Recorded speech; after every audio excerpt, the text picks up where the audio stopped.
let's get this party started. He's shining a light in the dark corners of our media. You are fake news. Our government. Handling of classified documents. And our culture. Don't trust anyone. It's common sense amidst chaos. Let's go. Ladies and gentlemen, please welcome. Here's your host, Ike Wingate.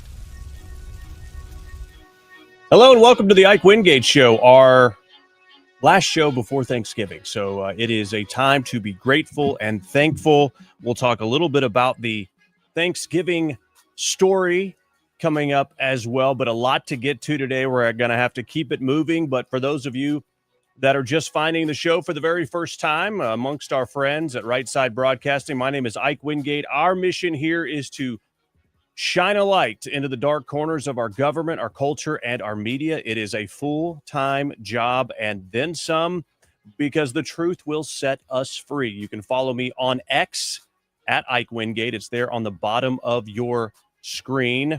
Of course, help us in the algorithm by giving us a thumbs up and sharing this broadcast. If you're watching on X, heart the post and repost. Ukraine and Russia could be coming to a peace deal very soon.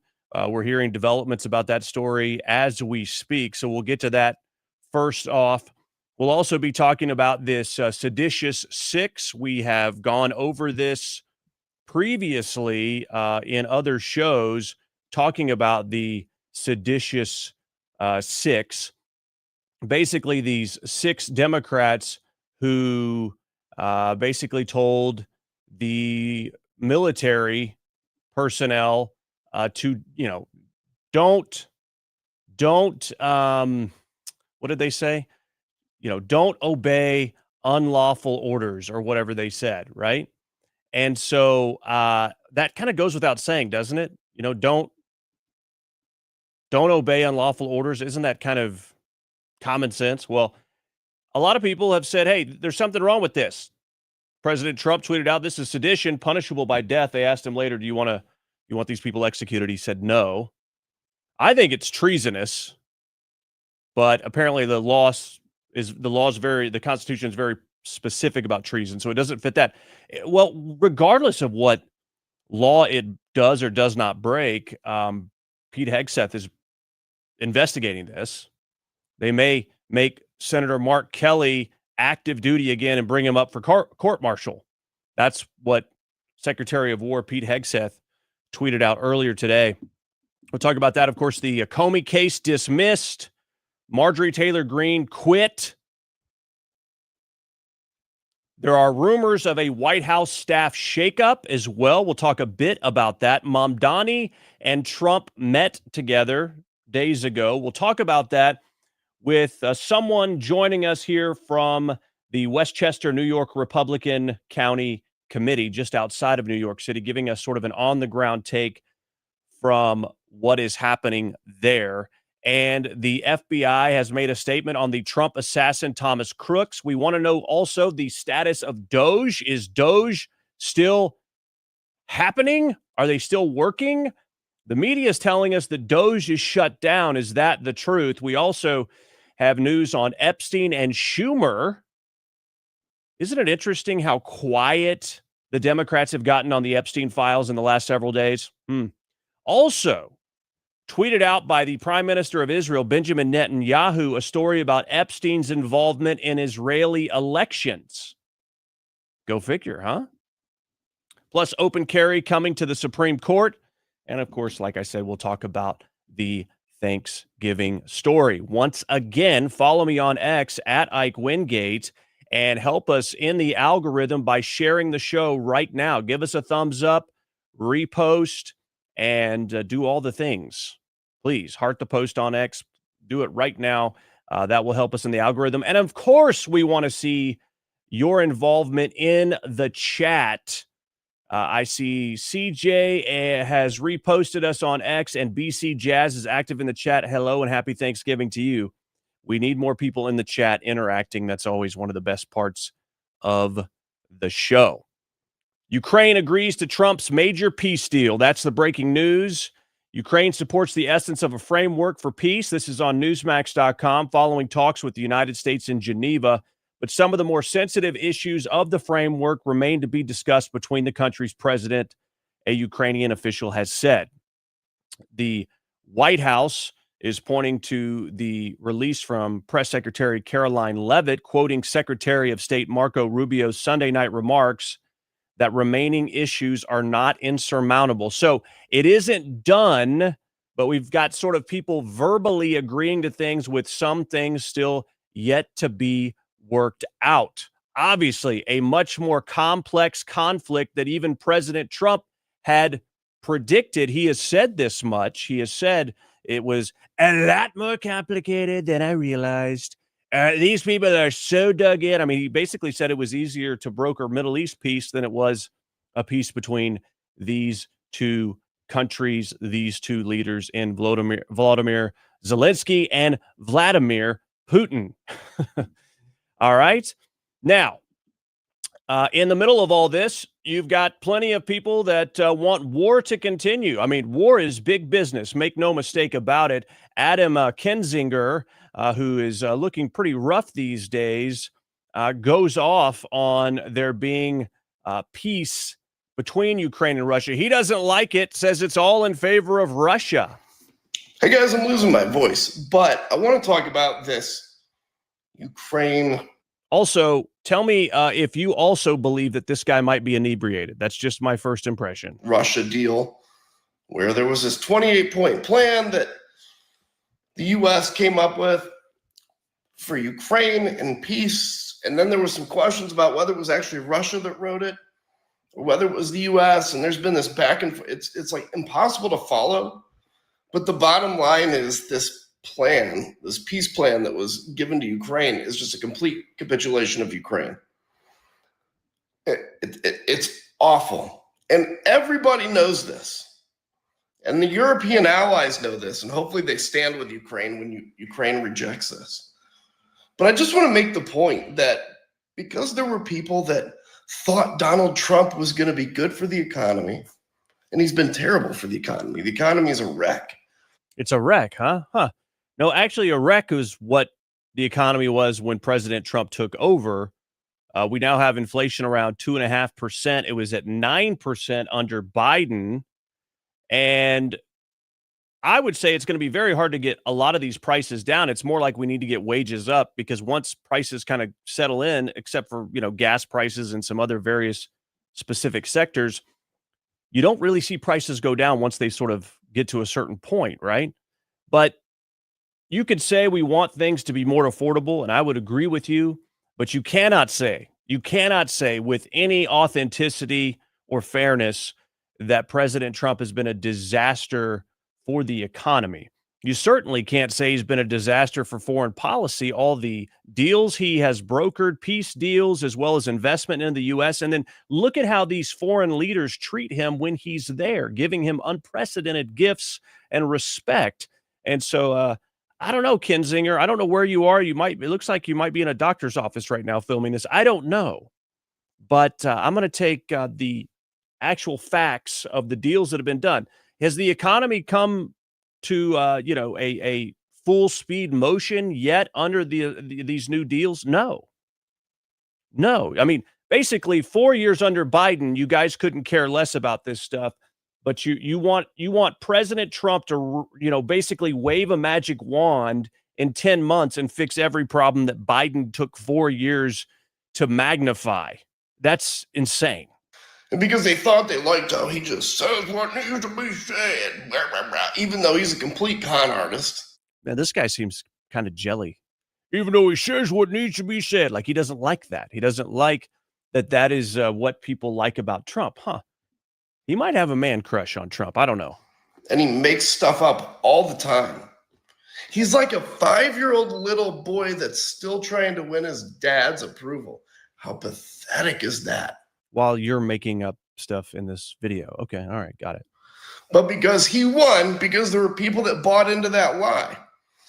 No, people were tired of the terrible policies under the Biden administration while other people were running our country, and it was obvious. That's why President Trump won in a mandate-style When? They're being shamed on the world stage. We're being shamed on the world stage. Buddy, I don't get it here, man. We're on the brink here of 9 peace deals, 9 wars settled, and trillions of dollars of investment back into the U.S. from outside of our country. So I'm not tracking here with you, Kinzinger. The rest of the world thinks our president, and they're right, and our diplomacy is a joke. Oh my gosh. We are throwing decades of hard work and reputation building down the toilet because Donald Trump is more interested in personally profiting from countries like Qatar and Saudi Arabia than he is in actually leading and representing the United States of America. Kind of seems like he's about to cry, doesn't it? I promise you, in about 10 years, there will be no person in the world that will ever admit that they supported Donald Trump. What a shame. Okay. Definitely one of the top 10 cases of Trump derangement syndrome, Adam Kinzinger. All right. Speaking of the Seditious Six, as they've now been labeled, the Department of War putting out this statement that they have received serious allegations of misconduct against Captain Mark Kelly in accordance with the Uniform Code of Military Service and other applicable regulations. A thorough review has been initiated to determine further actions, which may include a recall to active duty for court-martial proceedings or administrative measures. The matter will be handled in compliance with military law, ensuring due process and impartiality. So you might think it's severe, but under the military, you can't do this kind of stuff. The Department of War reminds all individuals that military retirees remain subject, you have the right to remain subject to the UCMJ for applicable offenses and federal laws, and prohibit actions intended to interfere with the loyalty, morale, or good order and discipline of the armed services. This is why it's a serious thing. And the civilians out there can say all day long that, this is ridiculous. Well, there's a code of conduct in the military, and it appears that Mark Kelly may have violated it. We will see. Some people out there, though, are indignant. Ruben Gallego, congressman, says blank your investigation. Blank your investigation. What a guy. Well, it just so happens that Ruben Gallego has some unsavory text messages that have come to light here. Let me see if I can pull those up for you. This is from Jack Posobiec, who has been sent these text messages between Gallego and someone, basically where he says that Democrat women look like men. So in the blue is whoever this person is that was texting. Been watching all the insanity up there. I think it's time for somebody with a cool head and a solid plan could rise to the top of your party. I mean, isn't that the truth for the Democrats? If somebody would just act normal and be reasonable, like John Fetterman, which is crazy to say, they would rise to the top and be a leader of the party. There's a vacuum. Gallego says, oh man, have you met my party? I've been yelling at them this whole time. Basically, sends a picture of that congresswoman who has the purple hair. If erectile dysfunction had a face, that's what the meme says. This is how the world views many of them. And Gallego responds, they aren't wrong. They aren't wrong. And this person texts Gallego back, my point exactly. You have gained the strength and the wisdom. Seems like it's time for you to flex and battle your way to the top of the party. Gallego responds, we look like the not fun party, always telling and correcting people, not allowing no men to men. I don't know. Women, not allowing men to be men or women to be hot. We used to be the party of sex, drugs, and rock and roll. Now Democrat women look like Democrat men, and Democrat men look like women. He's not wrong, right? But it's embarrassing when you're a Democrat and you're tweeting that, or texting that rather. This was leaked. Now, again, allegedly, these are legit. This is coming directly from this thread that was sent to Jack Posobiec, who knows the intermediary, the person who was texting with Gallego. So that just broke recently. I'm sure we will see more about that soon. Carl Higbee of Newsmax putting this out there. You've noticed a lot of negative stuff happening for the Republican Party, have you not? For the last 2 weeks or so, the Epstein files are sort of part of that. You see all this infighting going on. MTG, Marjorie Taylor Greene quits. It's like, what is happening here? Well, there are some theories out there, and the Democrats are running U.S. Army-style psyops. If your opinion has gone negative of Trump within the last few weeks, you're likely the victim of a massive Democrat-run psyop. That's what Carl Higbee has posted. Take a look here. Right now, do you believe President Trump has issued any illegal orders? To my knowledge, I am not aware of things that are illegal. Folks, don't doubt me on this one. I literally did this in other countries. But this is just the current lever being pulled. They've been prepping this for 10 years. They've been trying to cast Donald Trump as crazy, unconstitutional, whatever else, trying to create the vulnerability to crack his support, and none of it's true. Here from the manual, quote, a vulnerability is it's critical when its exploitation will significantly influence the threat's ability, the threat being Trump, ability to conduct, support, or operations. Operations in this case, meaning carefully convinced young service members that striking a drug boat in international waters might be an illegal order without saying it, because it's not. Oh, Carl, the military and the CIA can't actually be using a PSYOPs campaign on the American people. You bet they can. You ever heard of the Smith-Mundt Act of 1948? This actually prohibited the U.S. government from disseminating government-funded propaganda or psychological operations materials on American citizens. Well, I think Obama reversed this. I believe that serves me correctly here. The Smith-Mundt Modernization Act of 2012, which was incorporated into the National Defense Authorization Act of 2013, signed by President then Barack Obama, changed that. Specifically, Section 1078. Got the receipts, folks. The primary goal was to remove limits to the United States government's ability to counter foreign propaganda. This basically showed the government the ability to influence U.S. public opinion. I mean, don't even get me started on the Patriot Act and how it allowed it to spy on all Americans, but whatever. So think about this. If your opinion has gone negative of Trump, especially in the last few weeks, folks, you are likely a victim of a massive psyops. Trump hasn't changed in the last 3 weeks. Okay. That's an interesting theory, is it not? Especially noting historically that act was repealed by Obama. But you also have other people that are talking to people inside the CIA that are saying the same thing. Jesse Waters recently disclosed this same type of idea that is happening currently. What foolishness. This is a woman who won a year ago by 0.3 of a percentage point in Michigan, by 19,000 votes out of 5 million cast. And she speaks like this: I want the people of Michigan, Arizona to know their senators are interested in sound bites and social media screeds rather than facts and figures. So I talked to 2 CIA officers who said that this is a part of a larger hoax. And what they're doing here is they're trying to condition the country to prepare for something bad that's about to happen at the hands of Donald Trump. It's straight out of the CIA playbook. It's a destabilization operation where you get people to mistrust each other. And you do this because she's an analyst. And as an analyst, she would make sure what propaganda operations were successful, which ones weren't. So she knows what works. So the first part of the video, you establish authority.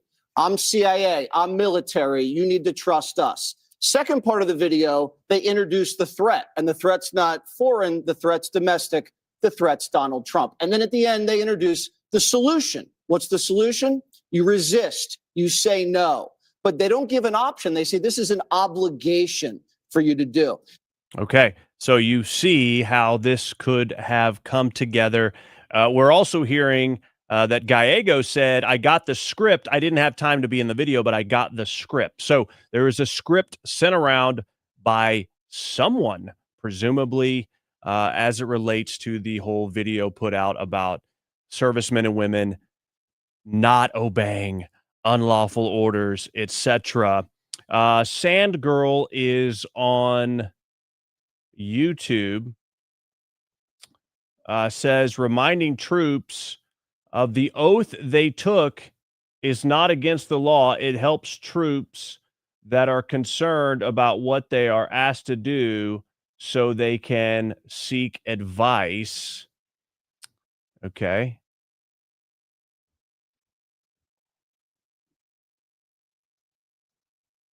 All right. So I'm not really sure. Yeah. Well, I mean, you took an oath. You must, if these acts are declared illegal, then that is something you take up later. You cannot, as someone out there on the front lines or on the ground or whatever, start questioning orders and ask, "Is this legal?" No, that's not something you can do in the moment. But the whole point here is they're trying to sow discord. They're trying to sow dissent and doubt, and they're sort of dog whistling to all the people that hate Trump that are in the military to basically set up, a mutiny. That's essentially what you are seeing here. Now, Mark Kelly is sort of doing this revisionist history now on the media saying, we wanted to explain that to members of the military that we have their back. Basically, they don't like them taking out these drug boats, and they're trying to get people to, to go against their orders. And no one has deemed these taking out these drug boats as illegal. It's not something that anybody was encouraging military to do when President Obama's regime was taking out women and children with drone strikes. But now Mark Kelly is saying, oh, no, we were just trying to tell them we had their backs. Okay. And then just hours later, Ruben Gallego threatens the members of the military with retaliation over this investigation into Kelly. I mean, it's absurd. Rachel, we wanted to do something pretty simple here. We wanted to just remind folks that they need to comply with the law and be reminded, and also explain to members of the military that we have their backs. Donald Trump's going to be gone a couple of years. And if you're part of the military that is going after sitting senators, sitting members of Congress, and part of, the weaponization of government, there will be consequences. Okay. Yeah, we just wanted to let them know we got their backs. Hey, don't you dare have any doubt, because Donald Trump's going to be gone at some point. We're going to come after you. All right. This morning I was on Newsmax quite early on Wake Up America. I was asked about this subject, and here's how it went. And that was that members of the military should follow the law. And in response to that, Donald Trump said, I should be executed. I should be hanged. I should be prosecuted. I think it says a lot more about him than it says about me. He doesn't want accountability.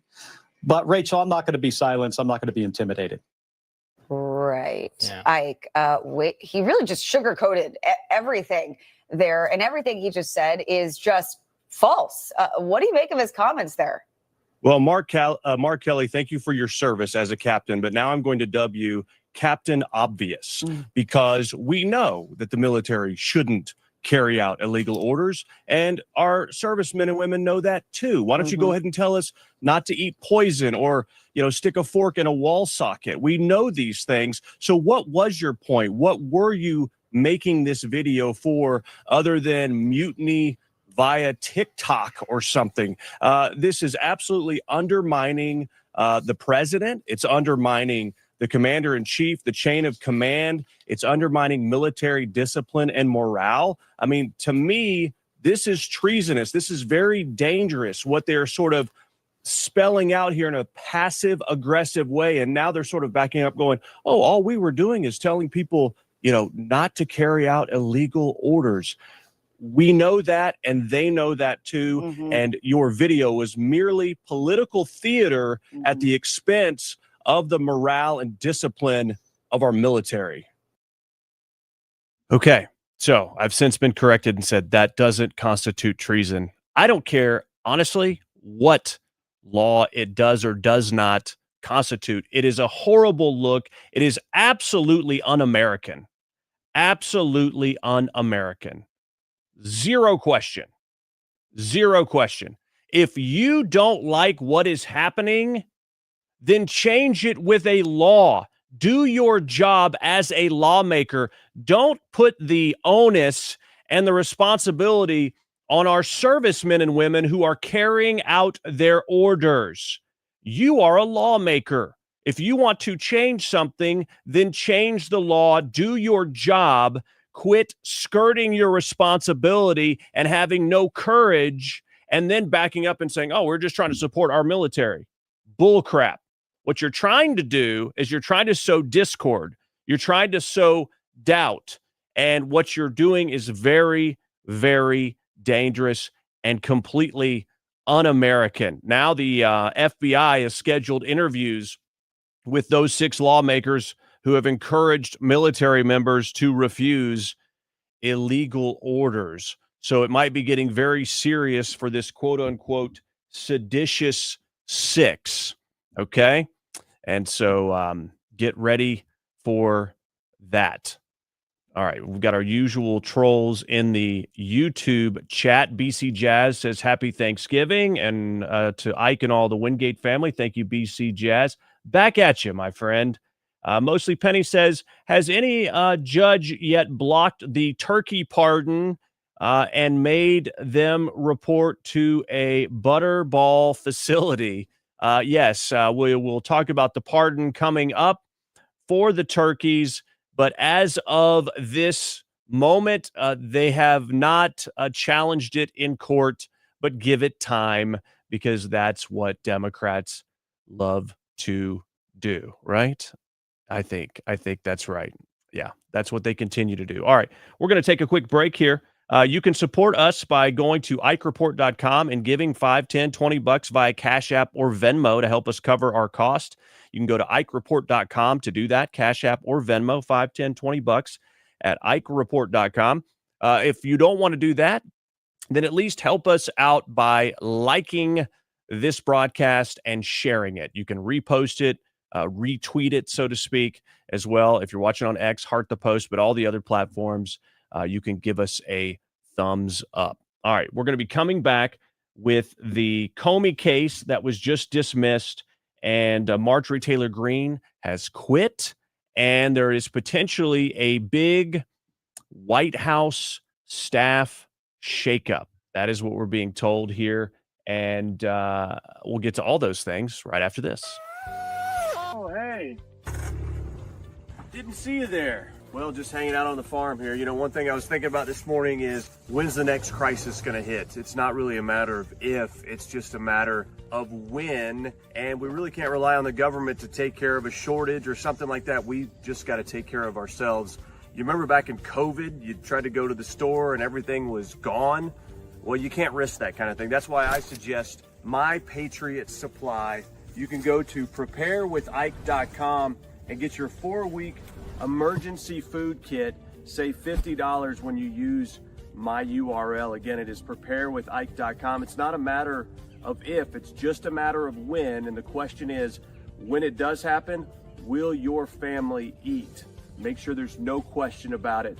Take action now. Save $50, 4-week emergency food kit, preparewithike.com.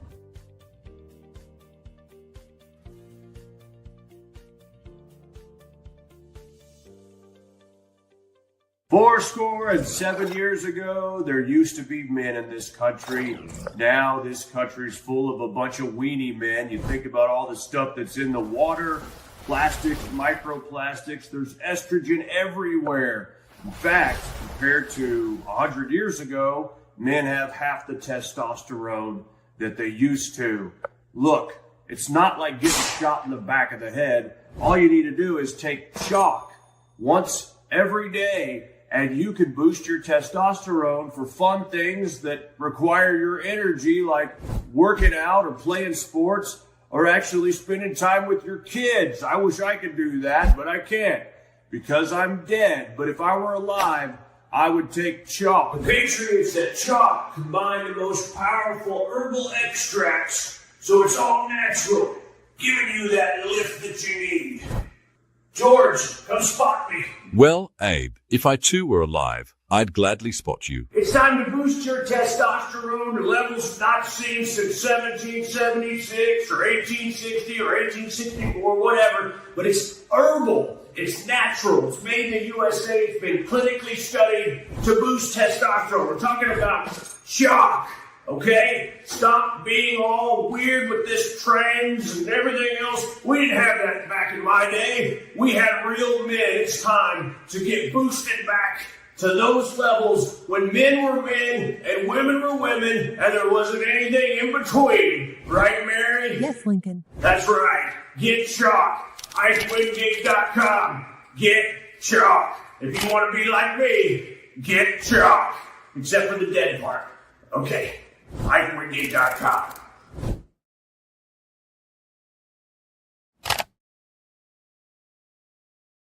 Hey there! Tired of watching your subscription costs climb higher and higher? With Q Broadcast, you get more for less. All your favorite channels and content bundled into one unbeatable package. No contracts, no hidden fees, just simple, affordable streaming. Say goodbye to overpriced services and hello to a new era of entertainment. This is streaming the way it should be. Q Broadcast, this changes everything. You can sign up for Q Streaming today at IkeWingate.com. Just click Get Q Streaming to start streaming tons of channels, video on demand, even pay-per-view, all for the same price. It's all included. This is a Christian conservative-owned company that does not hate your values. Stop giving money to the cabal of big tech.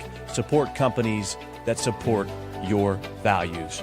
Right now at IkeWingate.com, just click Get Q Streaming.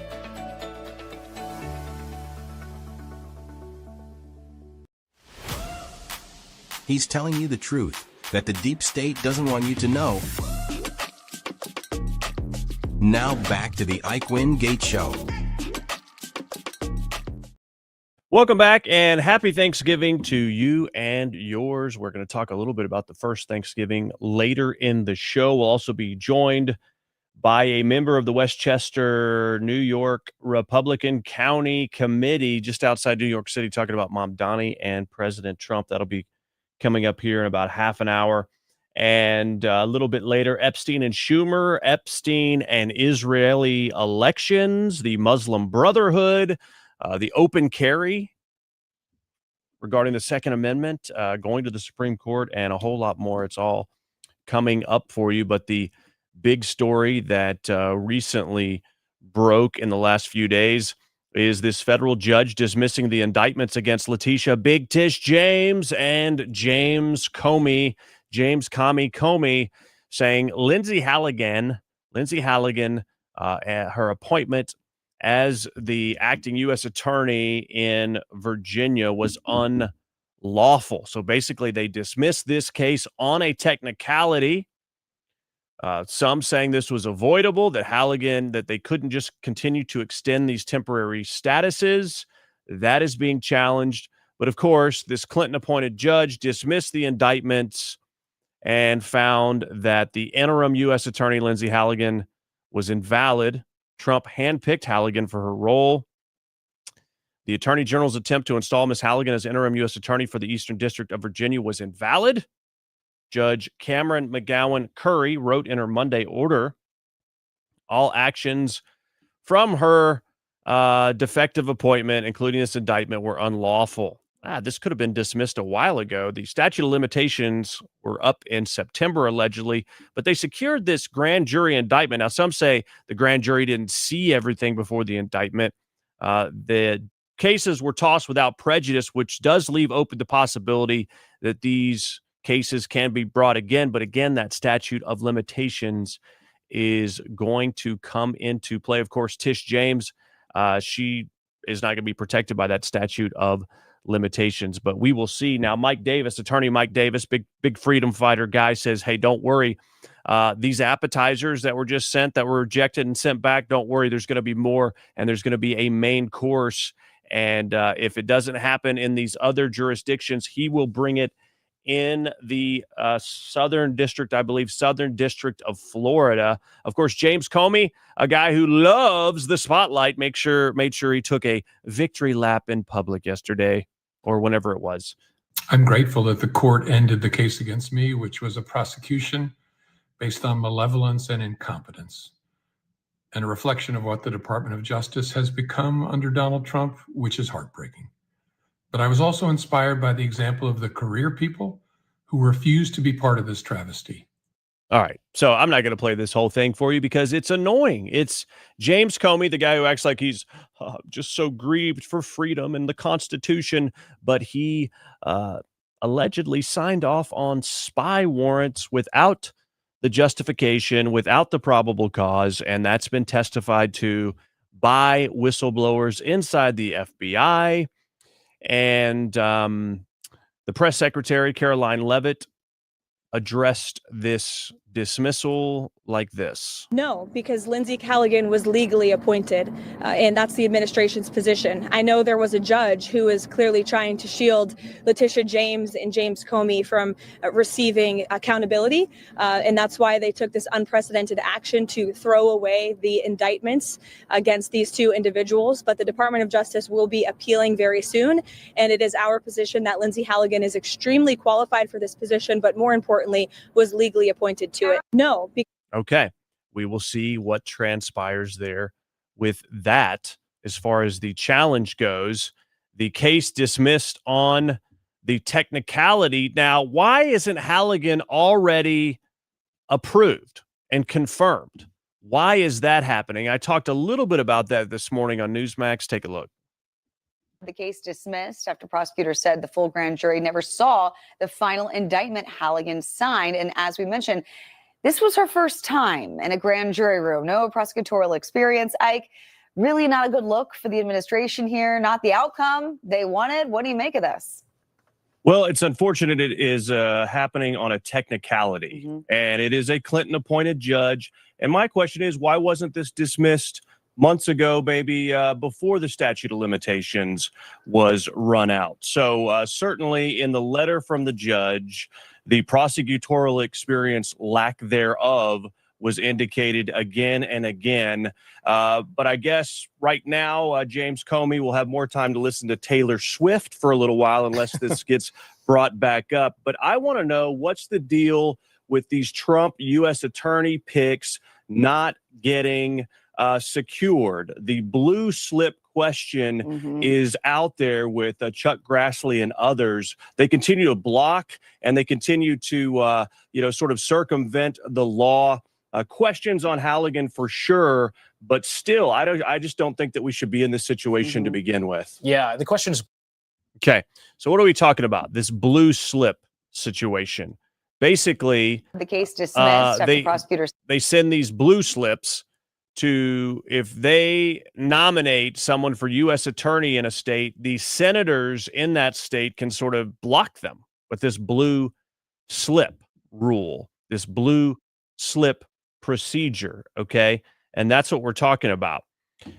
Senate Republicans refusing to toss out the blue slip tradition allowed the James Comey and Letitia James indictments to be thrown out by a liberal judge. Chuck Grassley, representative of Iowa, senator there, refused to get rid of the blue slip procedure. So Democrat Senators Warren and Kaine out of Virginia unilaterally blocked the confirmation of Lindsay Halligan. You're never going to get a U.S. attorney pick past them. They're not doing things in the sense of the status quo. The Democrats aren't. They're blocking everything. Everything. It's never happened before. They're blocking anybody and everybody. Okay? So the judge had the ammo to claim Halligan isn't legally in her position, threw it out. Chuck Grassley says the 100-year-old, this was back in August, the blue slip allows home state senators to have input on U.S. attorneys and district court judges. In the Biden administration, Republicans kept 30 liberals off the bench that President Trump can now fill with conservatives. No, he can't, because you guys are still adhering to the old blue slip rules. Speaking of Mike Davis, he chimed in on this. He wants the blue slips to go away. He said he helped get rid of them for circuit judges in 2017. But he says that Grassley isn't the problem. He says if Grassley holds a vote on any U.S. attorney, U.S. district judge, or U.S. marshal nominee without blue slips, the nomination will fail in the Senate Judiciary Committee because too many Republicans would vote no. Home state senators do not want to give away their power to hand select the U.S. attorney who would prosecute them, the U.S. district judge who would oversee their trial, and the U.S. marshal who would escort them to prison. The solution is simple, Attorney Mike Davis spells out. He says have all Senate Judiciary Republicans and at least 50 Senate Republicans sign a letter saying this: we will vote to confirm President Trump's U.S. attorney nominees who lack blue slips from home state senators. Then Grassley can move forward with a committee vote. But why would Grassley anger all his colleagues and waste limited committee resources if the nominees will fail? So basically he's proposing this idea, get all of these Republican senators on the record saying they will vote for him, and then do away with the blue slip thing and then hold them to account. So that's that. Now we have this situation with Marjorie Taylor Greene. This past weekend, she sent out this big, long statement. Did you read it all? I'm like, give me a break. I mean, I'm sure, some of what she said is true and, the system and all that stuff. But I'm sorry, ma'am. You were elected to a 2-year term and you're leaving in the middle of the term right after allegedly you have qualified for some kind of long-term pension. And you're quitting. And now there has to be a special election in Georgia. I'm fighting this horrible system. The system is so bad, but I quit. You're on your own. I mean, I'm sorry. I have no respect for that. I understand that things are getting harder for you and that you and President Trump are in this feud. But President Trump said, they asked him, do you forgive her? And he's like, forgive her for what? We have a different opinion on it. It's not like Donald Trump is freaking out about it. He uses social media to try to apply pressure and get his point of view out. But he's not holding some kind of weird personal grudge. He just didn't like the way she was doing it, and he called her out on it. Hello? But look, Marjorie Taylor Greene's in trouble. She's been, kind of out there for a while. And apparently what she was doing wasn't working. She'd been polling there in Georgia, thinking about running for Senate, the Senate seat, thinking about running for governor, but none of her numbers were anywhere near good enough. I don't know if they were running polls as of late, and that's why she sort of started shifting to the middle. Because let me tell you, she's never been someone who's been in the middle. She's been like in the far QAnon space. And so it's really odd. So it's like, was she moving to the center with these positions and then doing polling to see how well it was landing with people, to see about the possibilities of running for these other positions potentially? I don't know. She lost President Trump's endorsement. The likelihood of her winning re-election was very low. Okay, you lost, but don't quit in the middle of the fight for conservative values and the fight of our lives here.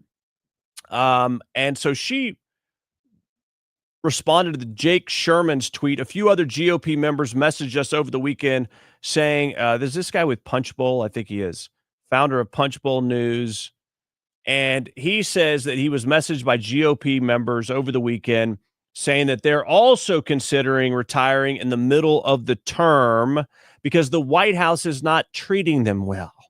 The entire White House team has treated all members like garbage, all. And Mike Johnson's let it happen because he wanted it to happen. Wow. These people are not tough. They have no spine about them. Marjorie Taylor Greene responding to that post saying that's true. Fact check true. But it's worse than people inside the bubble know when you talk to real Americans outside the wicked snow globe of D.C. Myself and many of my colleagues came courageously roaring into the 2025 with legislation that matched the 2024 electoral mandate, only to be totally sidelined by Johnson under full obedience of the White House. Okay, so Marjorie Taylor Greene is, continuing to pour gasoline on this fire, acting like things are just in disarray. I look at this situation, and certainly there's not going to be any president you agree with everything they're doing. There are things that you don't like that Trump's doing that actually somebody on, in the middle or the left might like. But you know what? Of the vast majority of what President Trump's done has been part of a conservative agenda and good for our country. And when Trump does something they don't, that you don't like, that doesn't mean that, Trump, he's just not the president we thought. Well, there's going to be things you don't like. That's just a fact of life. But take holistically the job he's doing. Right? And so the Epstein files, I would say, were a mark in the negative column for how they were rolled out and how he sort of resisted them. But he came around, and now they're backfiring on Democrats. Somebody did, basically an analysis of Democrats mentioning the Epstein files, and it was nothing for years, and then it went crazy, over the last few months, and now it's nothing again because they were implicated in it. And so to me, that's, the files are going to be fully released. They've already filed, in less than 30 days, the rest of them. And so other than that, though, I mean, what do you point to and say, oh, I hate the way that President Trump handled that? Because he's done a phenomenal job. He's gotten so much stuff done far, ahead of schedule. Is he perfect? No, I don't know any perfect president. I don't know why that's the standard. I mean, that's sort of the game that Democrats play, is they act like everything they say is perfect and everything they do is perfect. And that's the standard they want to try to hold Republicans to. Well, nobody's perfect, certainly not a Democrat. And so they want to hold people to hypocritical standards that they don't even hold themselves to and try to ridicule from that angle. But I'm sorry, there's no perfect president, okay? And just accepting that. You might look at the economy and say, it's not happening fast enough. Look, I'm impatient too, but look, all of these factors have been laid out. All of these details and policies and tax cuts and investment deals are all lined up. And you've got multiple economists predicting Q1 next year is when it all starts to really pick up speed. Okay. We get more rate cuts likely coming, and those, are just going to magnify what we have going on. But despite what Marjorie Taylor Greene says, despite maybe a psyop that's occurring, the Trump base still supports him overwhelmingly more so than Obama's base or Bush's base supported them at this point in their second term. President losing Republicans? No. Look, this is still Donald Trump's Republican Party, and we can see it here. It's like a rock, to quote Bob Seger. I mean, take a look here. Republicans who approve of Trump. 6 months ago, it was 87%. Now, well, hello, it's the same number. It's 87%. He has not lost any support among Republicans compared to 6 months ago. As I said at the beginning, he's like a rock. He's like a rock. The Republican base is sticking by Donald Trump at this point in time. It really is interesting to watch his overall approval rating go down, but see this be completely constant here. It is among independents. It is not among Republicans. Okay, so how does this compare to past presidents in a second term? Yeah, okay. I think this gives the game away, right? Which is Donald Trump, if you look at 21st century presidents' own party approval at this point in term two, who leads the pack? It's Donald John Trump. 87% of Republicans approve of Donald John Trump. You go back to 2013, 78% of Democrats supported Barack Obama, and it was 78% of Republicans who supported George W. Bush back in 2005 at this point. So Donald Trump has the biggest highest own party approval of any president who served their entire second term in the 21st century. You could look at this one of two ways. You could say, obviously, he's doing way better than past presidents, or you could say there is still room to settle. If there is a reversion to the mean here, if that does fall further, that could chip into his overall approval rating. Okay, Marjorie Taylor Greene resigning from Congress in January. One of the concerns is. So this tells you, I mean, it hasn't moved an inch from 6 months ago. So regardless of what you might be seeing in the media or hearing or whatever, the base is still with President Trump far more than Obama and Bush at this point. So take it for what it is. When you look at the numbers, there is no there about the sky falling. But let's see what they have to say about Marjorie Taylor Greene. Is that Donald Trump backed someone in a primary against her? How has Donald Trump done in his congressional endorsements? You know, when you go up against Donald Trump, you're going up against a buzzsaw, because Donald Trump's endorsement record is, it's hard to find anyone else who beats it. All right, I want you to take a look at these numbers, okay? You know, if you listen to the liberal media, oh, well, President Trump, you know, people he's endorsing are, they're losing. Look at his record. 96% endorsement success percentage in 2024. 95 in 2022, which you could argue like that's when, maybe he was, waning, but still 95%. That's incredibly impressive. 2020, it was at 98%. The people he endorsed won. Times Trump endorsees won GOP primaries. In 2020, it was 98%. 2022, it was 95%. In 2024, it was 96%. And I will note, the majority of times that Donald Trump backed a challenger to an incumbent like Marjorie Taylor Greene, that challenger won a majority of the time.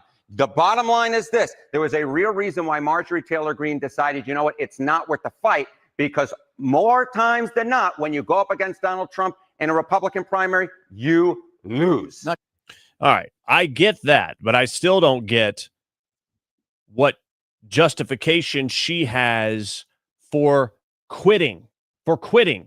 Okay?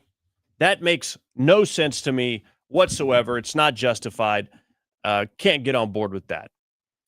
All right. Here's a weird, wacky rumor that's floating around. We got people online that are refuting it, but Paul Sperry, who is the one who has posted this, he's a pretty reliable journalist on a lot of his stuff. He said, developing. Senior White House aides and cabinet heads are bracing for major personnel shakeup, as insiders tell me that the president is growing increasingly unhappy with economic messaging, among other things. Shakeup could include Chief of Staff Susie Wiles in the new year. Okay? You got other people that are part of the cabinet that said this is absolutely false. Again, Paul Sperry's not somebody who just posts a bunch of crazy stuff, so take it for what it's worth. We'll keep an eye on that. But what do you think? Do you think it's time for a shakeup? Let me know in the chat. Also, give us a thumbs up and share this broadcast on whatever platform you're watching it on. And if you are watching on X, heart the post and repost. We're going to talk about the Thanksgiving story coming up. We're going to talk about Epstein and Schumer and the Muslim Brotherhood, the turkeys that were pardoned, and a whole lot more. So hang on. We are coming back after the break with Gaetano Ventrone. He is a member of the Westchester, New York Republican County Committee just outside of D.C. We're going to talk to him about New York City Mayor-elect Zohran Mamdani, who was meeting with Trump in the Oval Office days ago. It's an interesting meeting and a lot of interesting sound bites that took place at that meeting. We'll get his take on what's going on there on the ground in the New York area. So we're coming back with that and more. You're watching the Ike Wingate Show. Back after this. Oh, hey. Didn't see you there. Well, just hanging out on the farm here. You know, one thing I was thinking about this morning is, when's the next crisis going to hit? It's not really a matter of if, it's just a matter of when. And we really can't rely on the government to take care of a shortage or something like that. We just got to take care of ourselves.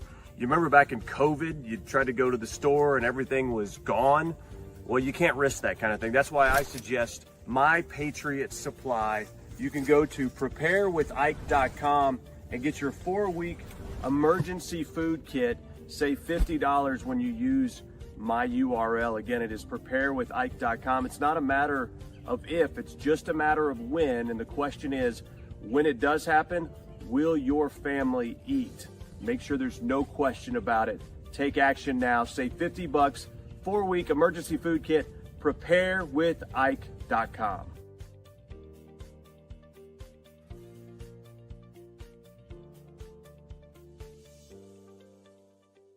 407 years ago, there used to be men in this country. Now this country's full of a bunch of weenie men. You think about all the stuff that's in the water, plastics, microplastics, there's estrogen everywhere. In fact, compared to 100 years ago, men have half the testosterone that they used to. Look, it's not like getting shot in the back of the head. All you need to do is take chalk once every day, and you can boost your testosterone for fun things that require your energy, like working out or playing sports or actually spending time with your kids. I wish I could do that, but I can't because I'm dead. But if I were alive, I would take chalk. The Patriots said chalk combine the most powerful herbal extracts, so it's all natural, giving you that lift that you need. George, come spot me. Well, Abe, if I too were alive, I'd gladly spot you. It's time to boost your testosterone to levels not seen since 1776 or 1860 or 1864, whatever. But it's herbal. It's natural. It's made in the USA. It's been clinically studied to boost testosterone. We're talking about chalk. Okay? Stop being all weird with this trends and everything else. We didn't have that back in my day. We had real men. It's time to get boosted back to those levels when men were men and women were women and there wasn't anything in between. Right, Mary? Yes, Lincoln. That's right. Get chalk. IkeWingate.com. Get chalk. If you want to be like me, get chalk. Except for the dead part. Okay. IkeWingate.com.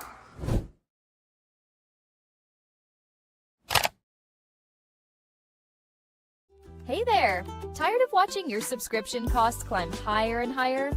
With Q Broadcast, you get more for less. All your favorite channels and content bundled into one unbeatable package. No contracts, no hidden fees, just simple, affordable streaming. Say goodbye to overpriced services and hello to a new era of entertainment. This is streaming the way it should be.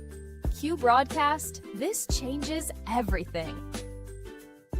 You can sign up for Q Streaming today at IkeWingate.com. Just click Get Q Streaming to start streaming tons of channels, video on demand, even pay-per-view, all for the same price. It's all included. This is a Christian conservative-owned company that does not hate your values. Stop giving money to the cabal of big tech. Support companies that support your values. Right now at IkeWingate.com, just click Get Q Streaming.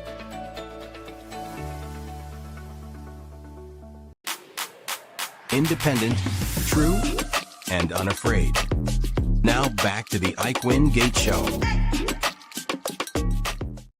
All right, welcome back. We are with you here on the Ike Wingate Show, where we are shining a light into the dark corners of our government, our culture, and our media. Of course, we want to welcome in our friends watching on Right Side Broadcasting. If you are new to the show, of course, you can follow me at Ike Wingate on X to stay connected. And we are glad you are watching. Give the broadcast a thumbs up and share it with your friends right now. If you're watching on X, heart the post and repost. We would love to get your help with that. If you'd like to support our mission to bring this content to you with a $5, $10, $20 contribution, you can do so using Cash App or Venmo at IkeReport.com. And those of you watching on Rumble, you can also give right there in the chat. So we want to see your comments coming through in the chat throughout the show. What's up, Jacob, who is watching on YouTube? What's up, buddy? Good to see you. Or I should say Nate, a.k.a. Nate. Lots of you chiming in there in the chat. Plenty of odd trolling going on as well. It's a time of Thanksgiving. Relax a little bit. All right, we're going to be talking about the meeting between Mamdani, the mayor-elect of New York City, and President Trump that occurred days ago in the White House. You might recall, though, when Mamdani was elected, here's what he had to say to Trump. So, Donald Trump, since I know you're watching, I have 4 words for you. turn the volume up.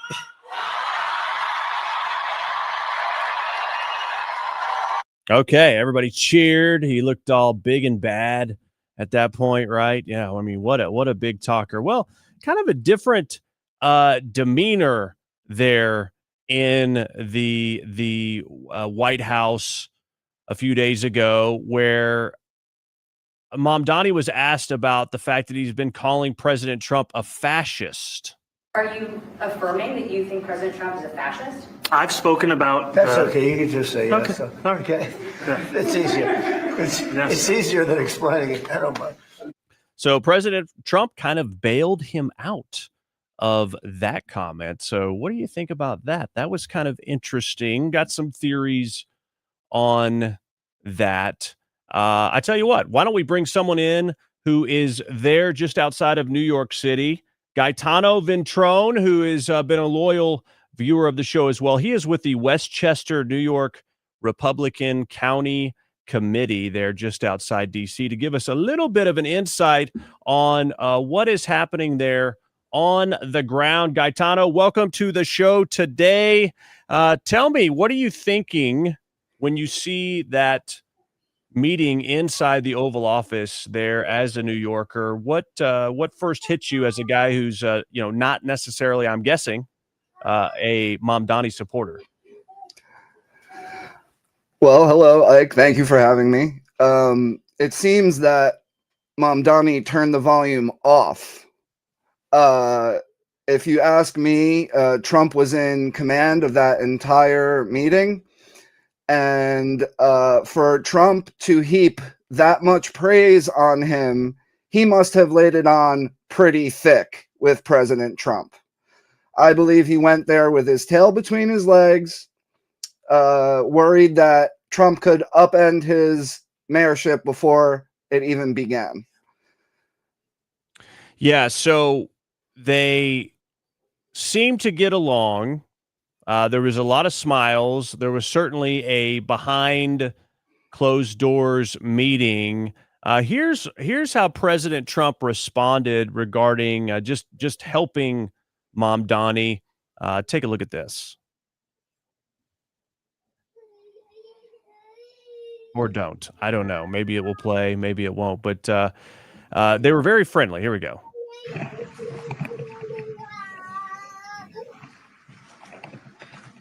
Well, thank you very much. We've just had a great meeting, a really good, very productive meeting. We have one thing in common. We want this city of ours that we love to do very well.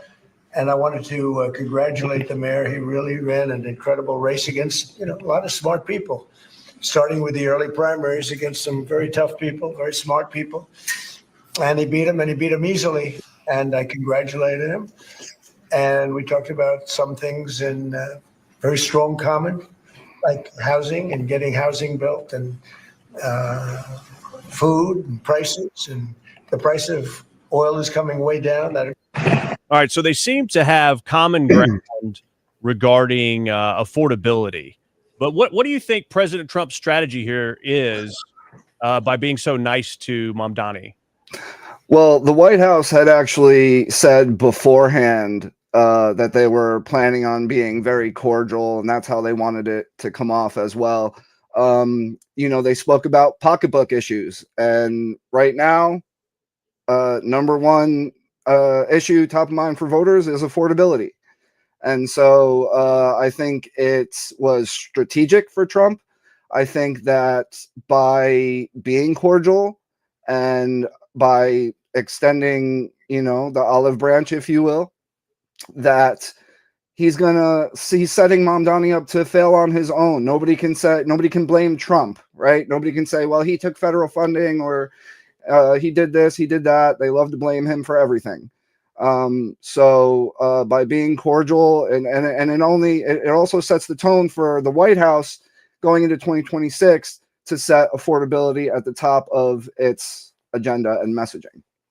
Yeah. So if President Trump was, super confrontational and not smiling and was, a little more rough with Mamdani, that would have played right into the liberal media's hands, don't you think? Exactly. And Trump only gets snarky when the other party gets snarky first, right? Trump, we know that he's willing to meet with anybody. He's willing to talk with anyone. And we've seen that, and he's proven that. And the only times there's ever been any contention is when the other party is either disrespectful or says something out of line or what have you. And so I don't know why people expected any fireworks, to be honest with you, at that meeting. It makes perfect sense that they would be cordial and nice to each other. But I think for Trump, really just by siding with Mamdani publicly, by Mamdani siding with Trump publicly, right? He's now being sent home to be accountable to his own radical base. Right. Yeah. And that was kind of some of the genius, I think, in the way that he handled it is it's going to look bad for Mamdani because he's unproven in a lot of ways. And it looks to his, radical base that Mamdani is, chumming it up with Trump there in the Oval Office. But the reason why that doesn't have the same effect on Trump is, he has a track record. We know that, he's going to be nice as long as you are decent and respectful. Mamdani needs to be nice to President Trump because he can make his life a lot harder on federal funds. What's the sort of attitude there? Obviously, you are just outside of New York City, but the sort of ripple effect is so many jobs and so much of the economy and so much of what happens there in your area does have a connection in large parts of New York City. What's the feeling on the ground there? Are people freaking out? I mean, you're sort of in the middle of this Republican county committee that's, probably somewhat the exception maybe and not the norm in New York. I don't know. You tell me, but what's the feeling? Well, we're in a very blue area. Our list of candidates we just had a local election also this past November the 5th. And I think, Democrats ran away with like 60% of the vote. Our candidates got about 35% of the vote. It's a very blue area, but I'm worried because Republicans need to look under the hood. All I heard was after November 5th was, oh, that's just blue candidates winning in blue states. Well, if you look under the hood, that's not what happened at all. Here in New York, upstate North Country, as they call it, Onondaga County flipped blue for the first time in half a century. 50 years. It flipped blue this past election. Ithaca, New York, they elected a 20-year-old communist to the city council. So it's a big ripple effect, and people are worried about this socialism nonsense, right? And I think it's not so much that it's not President Trump's policies they hate. I think it's more the optics, right? The whole country just voted for mass deportation and for all of the things he's doing. Yet all of a sudden now there's all this outrage. I just find it a little funny because, you can't try to convince me that all these voters flipped on him in 6 months, right? There's no way. So I think a lot of it is just optics. But yeah, people are worried about the socialism nonsense, and it doesn't matter that Congress condemned it. They passed that resolution. That's neither here or there. Those 86 Democrats that voted in favor of that are the last bastion of what you would call a Democrat. Okay. 2/3 of the Democratic Party now have a favorable view of socialism. That's the majority. And we're going to have to live with that reality now. Yeah. Well, inside the White House, Jack Posobiec actually asked Zohran Mamdani about socialism, about taxing white neighborhoods more. He wanted to get him on the record there, and this is how it went. I wanted to know one of the policies as well that Mayor-elect Mamdani talked a number of times about on the campaign was shifting the tax burden for property taxes from what he called minority communities to white-based communities and putting more taxes on white people. I also noticed that in your acceptance speech, you didn't mention anything about America or Christians or white people in general. And so I didn't know if that was one of the policies that you guys had spoken about. We focused on affordability. We focused on the cost of living crisis. What I will say is that I am very much interested in property tax reform because what we see right now in New York City is a system that is so inequitable that it can't even stand up in court. And the president and I spoke about the importance of not only building more housing, but also making sure that regulation of housing is something that is manageable to actually get through and not the cause of yet another weight that we see in our But to be city. clear, you're continuing this idea of race-based property taxes. No, to be very clear, That's what you said. no, the use of the term was a description of neighborhoods, not a description of intent. So you intend to tax the whiter neighborhoods more? No, we intend to create a fair property tax system because we want a New York City that is not only fair and equitable, but also one that every New Yorker can afford. Policy proposal that says your plan, and I'm going to quote it for folks, is to shift the tax burden from overtaxed homeowners in the outer boroughs to more expensive homes in richer and whiter neighborhoods. Explain why you are bringing race into your tax proposal. That is just a description of what we see right now. It's not driven by race. It's more of an assessment of what neighborhoods are being undertaxed versus overtaxed. So no plans to change that language on your website. The focus here is to actually ensure a fair property tax system, and that the use of that language is just an assessment of the neighborhood. Okay, so it seems he certainly contradicted himself. Gaetano, what's your reaction to his response to that question? Well, it wouldn't be the first time he contradicted himself.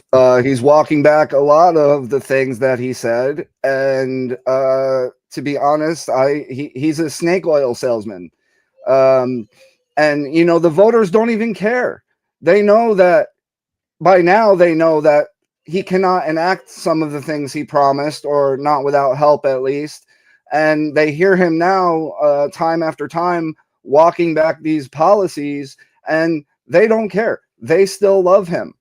And that's how rabid that base is. James Tallarico, a Democrat, a devout Christian, just got caught up in a scandal following OnlyFans and prostitutes on social media. And you know, any pushback from the constituency? No. You go in the comments and they're like, well, he praises Jesus, he's a good man, or I really like him, he's a great guy. And you know, like, I don't care what the New York Post says. And that's wild. That is wild.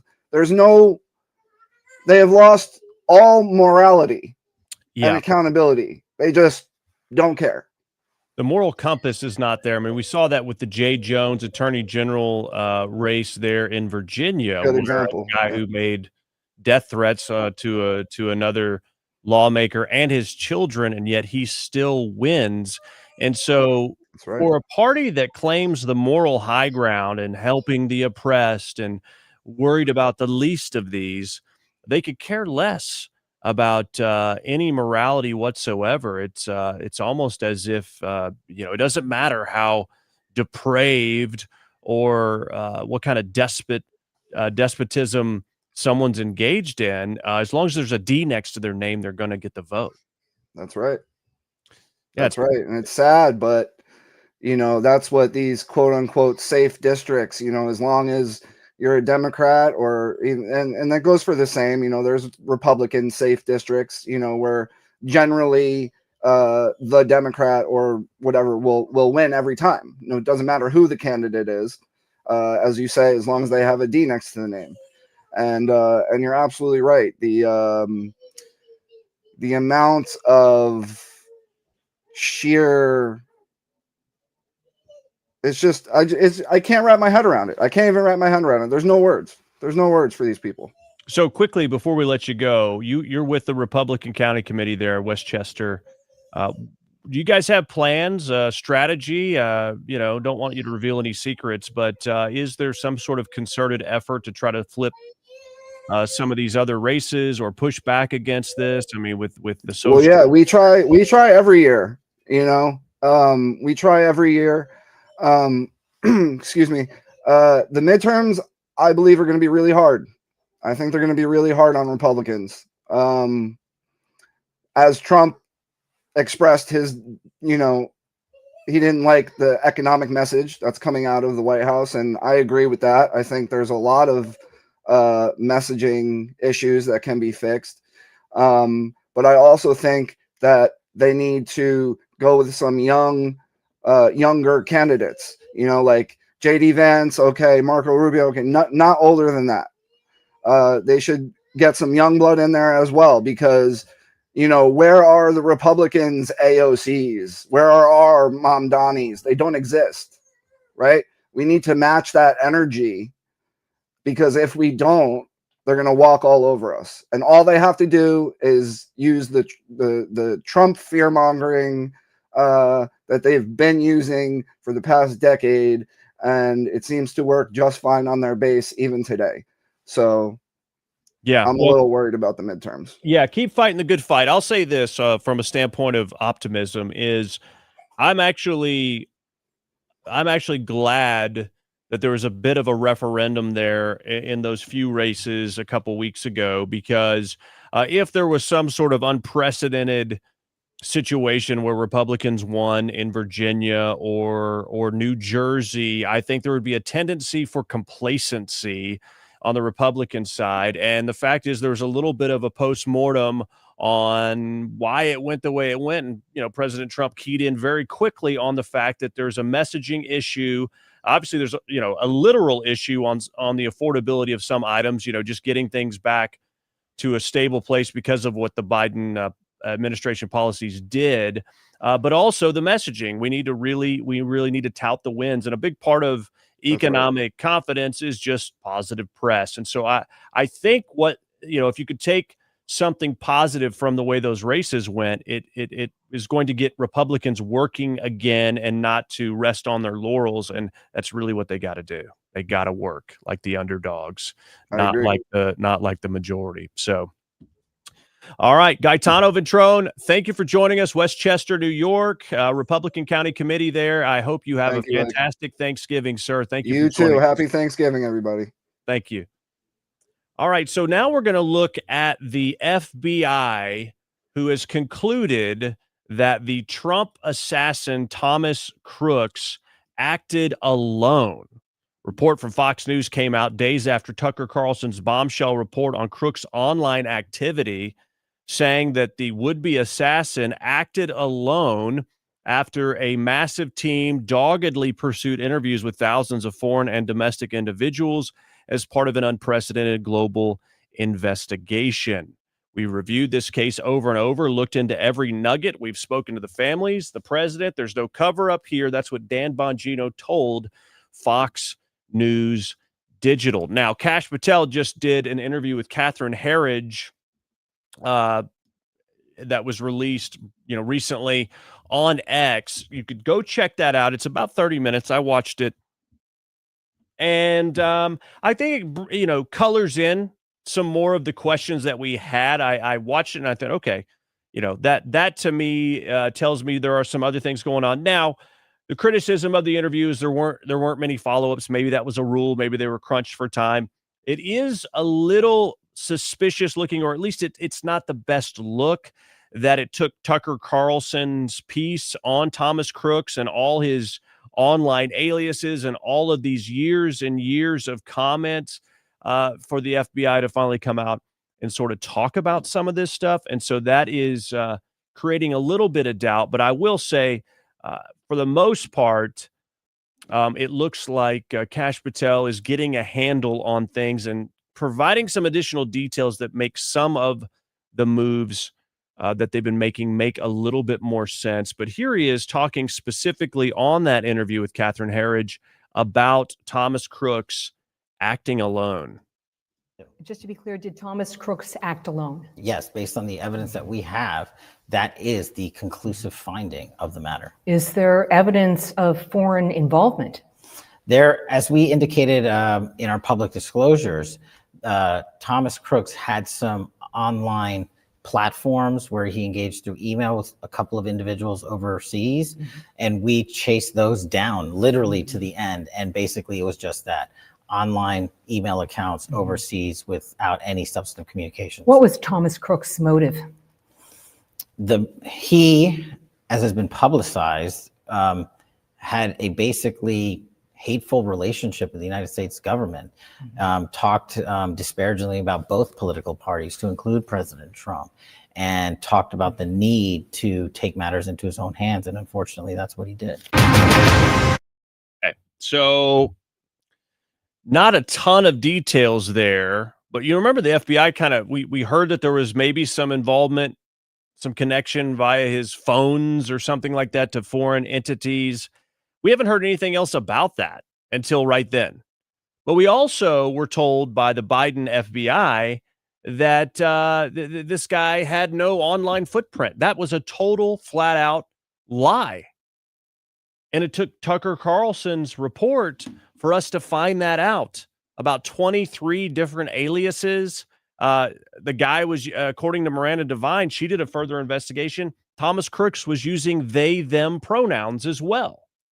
And Thomas Crooks was a diehard Trump supporter and spewing hateful rhetoric against, Democrats or anti-Trump people for a couple years. And then COVID happened, and the guy did a complete 180 and threatened Trump online, threatened Republicans online, threatened, the barrel of a gun as the best, option or whatever it was. And it's as if some kind of mind virus infected him years ago, but that mind virus was able to be switched and manipulated against Trump during COVID. I don't know if it's all organic. I don't know if there's some kind of, psyop or some kind of MK Ultra style deal going on with him, because it's so weird. It's almost like it has to be something crazy like that. Which MK Ultra is not crazy. It happened. It's documented. There's no question about that. As far as manipulating people and drugs and, different things that make people do things. But to be able to switch during COVID, let's just say there isn't some other operation going on. It shows you that the sort of psyop that the media was engaged in regarding COVID and scaring people to death and sort of presenting President Trump as some kind of unhinged lunatic who didn't care about people's safety had real psychological effects on people that were already unstable.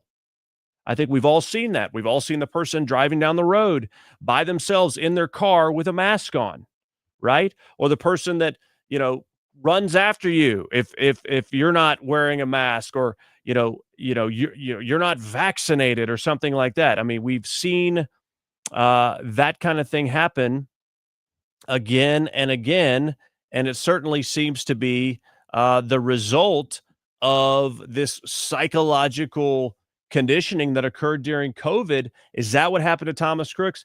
I don't know, but you can clearly see the pattern change through Tucker Carlson's reporting, not through transparency. I don't know if that, you can't really blame Kash Patel because he wasn't in charge when that happened. Were there things that were covered up or buried? I don't know. We do know there were a ton of burn bags with information that's now implicating Comey and others that were set to be destroyed that hardly anyone knew about. You think they didn't hide things about this particular instance? I mean, come on. If they would hide it about that, they would hide it about this, right? All right. So that being said, a couple other things you need to know. You've been hearing from Reuters and others that DOGE is done. DOGE is done. That's what Reuters was pushing. Okay, let's see if we can find that actual status. Okay, I don't know if we can. But basically they said, with 9 months left or whatever, DOGE is done. Well, DOGE is not done. Okay? They are alive and well. OPM Director Scott Cooper, clarifying its functions will be absorbed by the Office of Personnel Management, saying, quote, the truth is DOGE may not have centralized leadership, but the principles of DOGE remain alive and well. Back in October, DOGE estimated it saved a total of $214 billion since the start of its push to eliminate government fraud, waste, and abuse. Also known as DOGE. Okay. So DOGE continues, although Reuters says DOGE doesn't exist with 8 months left to go. Okay.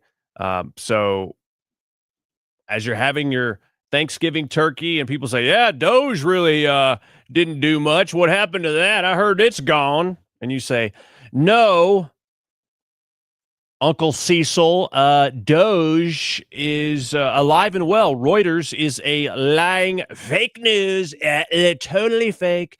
Uncle Cecil, you need to put down the cranberry sauce and totally start watching the Ike Wingate show. It's better than you can imagine. Believe me. As usual, DOGE tweets out, this is fake news from Reuters. President Trump was given a mandate by the American people to modernize the federal government and reduce waste, fraud, and abuse.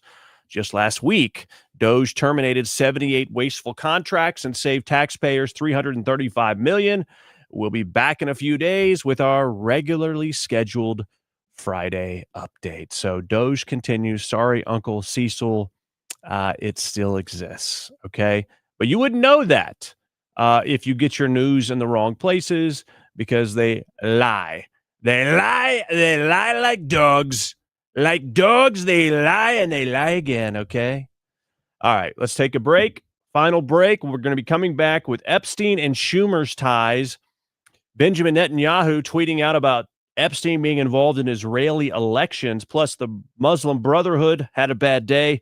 Open carry, could be going to the Supreme Court, and some turkeys were pardoned. All that and more, plus the first Thanksgiving story after the break. Oh, hey. Didn't see you there. Well, just hanging out on the farm here. You know, one thing I was thinking about this morning is when's the next crisis going to hit? It's not really a matter of if, it's just a matter of when. And we really can't rely on the government to take care of a shortage or something like that. We just got to take care of ourselves. You remember back in COVID, you tried to go to the store and everything was gone? Well, you can't risk that kind of thing. That's why I suggest My Patriot Supply. You can go to preparewithike.com and get your 4-week emergency food kit. Save $50 when you use my URL. Again, it is preparewithike.com. It's not a matter of if, it's just a matter of when. And the question is, when it does happen, will your family eat? Make sure there's no question about it. Take action now. Save $50. 4-week emergency food kit. Preparewithike.com.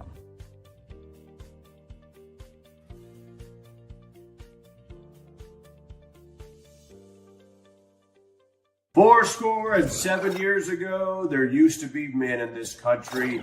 Now this country's full of a bunch of weenie men. You think about all the stuff that's in the water, plastics, microplastics, there's estrogen everywhere. In fact, compared to 100 years ago, men have half the testosterone that they used to.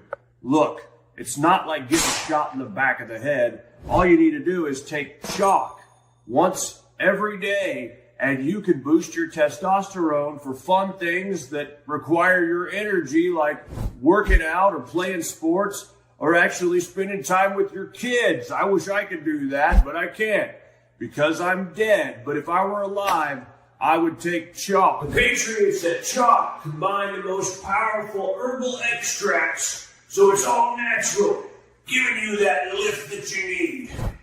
George, come spot me. Well, Abe, if I too were alive, I'd gladly spot you. It's time to boost your testosterone to levels not seen since 1776 or 1860 or 1864, whatever. But it's herbal. It's natural. It's made in the USA. It's been clinically studied to boost testosterone. We're talking about chalk. Okay? Stop being all weird with this trends and everything else. We didn't have that back in my day. We had real men. It's time to get boosted back to those levels when men were men and women were women and there wasn't anything in between. Right, Mary? Yes, Lincoln. That's right. Get chalk. IkeWingate.com. Get chalk. If you want to be like me, get chalk.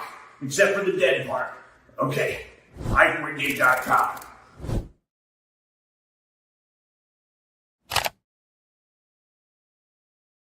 Hey there!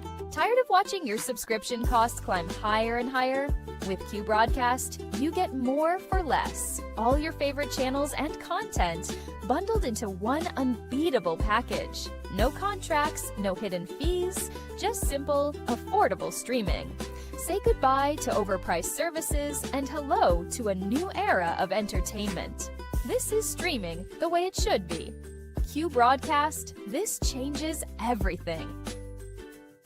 You can sign up for Q Streaming today at IkeWingate.com. Just click Get Q Streaming to start streaming tons of channels, video on demand, even pay-per-view, all for the same price. It's all included.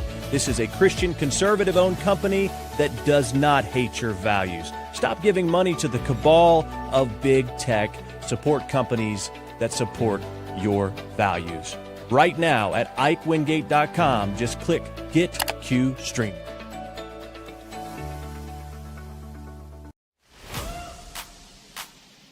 He's the Rush Limbaugh for the next generation.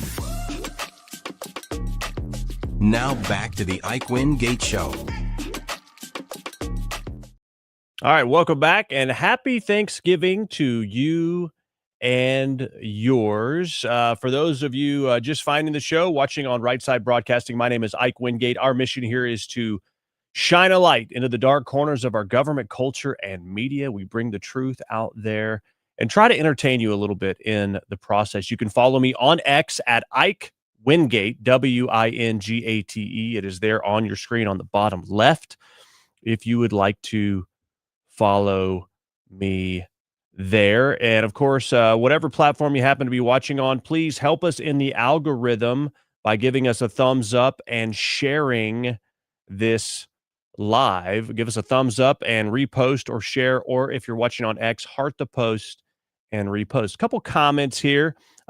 Somebody named Artura, I can't read that, says, "You're full of it. He is a bad man," talking about Trump. Well, you obviously are very well educated. You're full. It should be your, Y-O-U apostrophe R-E, as in you are, not your. There's no ownership here. And instead of F-U-L-L, it's spelled F-O-O-L. You're full of it. He is a bad man. Okay, well, I'll take your word for it. Okay. Let's see. What other comments do we have here? Patty says, "Doge was great. Glad to hear they still exist. And your Trump impression was great." Well, thank you, Patty. It is an honor. Okay. All right.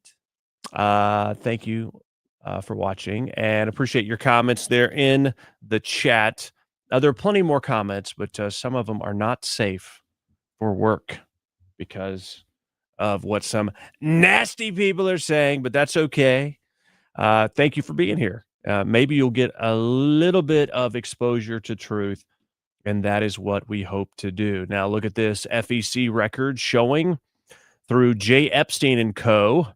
Child sex trafficker Jeffrey Epstein gave $22,000 to Senate Minority Leader Chuck Schumer, who's said Trump should answer for his friendship with Epstein, including $7,000 direct to Schumer campaigns and $15,000 to Schumer-tied PACs. Again, what you don't hear anymore are Democrats talking about the Epstein files. It's as if it never happened. So, little Chucky Schumer, it's time for you to tell us what happened. All right. Interesting post from Benjamin Netanyahu, Prime Minister of Israel. It seems Israel is in the news all the time. People want to blame Israel for everything, no matter whether they had anything to do with it or not. I never said Israel was perfect. I certainly never said Benjamin Netanyahu is perfect. I do think it has reached a point where people just blame Israel and Jews for everything. And so I'm fatigued with it. Even if you had some kind of legit argument, it's just like, people have gotten so greedy with this whole argument that now it's like it's diminished attention spans for it. I'm not going to go into all that. I think I have a very balanced approach to this situation, but if you're on either polar end of this issue, then you're not going to agree with me.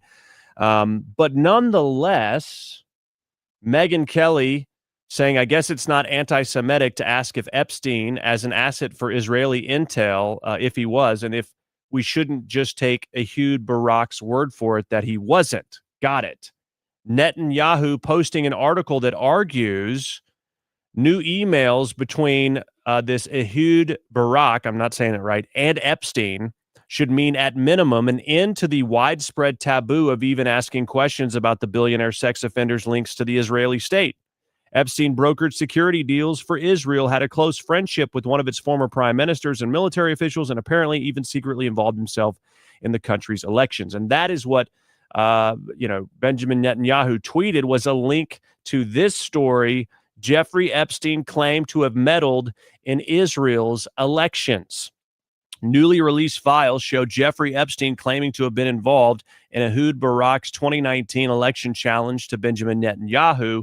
It's well past time to ask questions about the billionaire pedophile's links to Israel. This is in the Jacobin.com. Now you can understand why Trump wakes up in the middle of the night sweating when he hears "you and I are friends." That's one of the sensational, damning Jeffrey Epstein messages that has been roundly quoted since being extracted from the more than 20,000 documents released by the House Oversight Committee last week, a reference seeming to Epstein via the damaging information he had amassed on the rich and influential.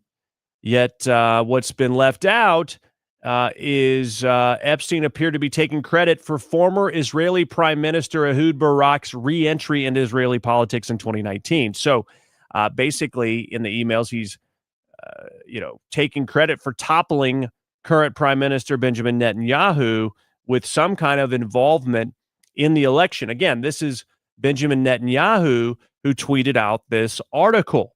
Okay.